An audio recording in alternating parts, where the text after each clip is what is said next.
الحمد لله رب العالمين والعاقبة للمتقين والصلاة والسلام على أشرف الأنبياء والمرسلين أما بعد أعوذ بالله من الشيطان الرجيم بسم الله الرحمن الرحيم يا أيها الذين آمنوا اتقوا الله حق تقاته قال الله تبارك وتعالى في القرآن المجيد في مقام آخر إنما يخشى الله من عباده العلماء صدق اللہ العظیم وصدق رسولہ النبی الکریم ان اللہ وملائکتہ یصلون علی النبی یا ایہا الذین آمنوا صلوا علیہ وسلموا تسلیما اللہم صلی علی سیدنا ومولانا محمد معدن الجود والکرم وآلہ وصحبہ وبارک وسلم۔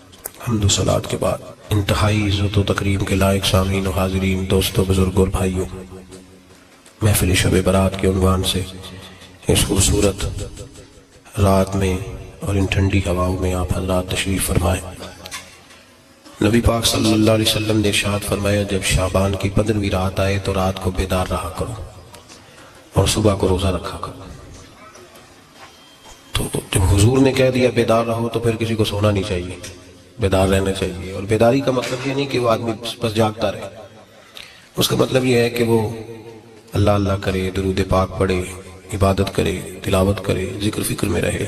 کچھ باتیں اس مقصد کے لیے کہ اس رات اللہ پاک نے اپنی رحمت کے دروازے کھولے ہیں، تو کچھ ایسی بات کی جائے جس سے دل نرم ہو جائے۔ دوستو، قرآن مجید کی 2 آیات میں نے پڑھی ہیں۔ اللہ کریم نے فرمایا، یا ایھا الذین آمنوا اتقوا اللہ حق تقاتہ، اے ایمان والو اللہ سے ڈرو، اور اتنا ڈرو جتنا ڈرنے کا حق ہے۔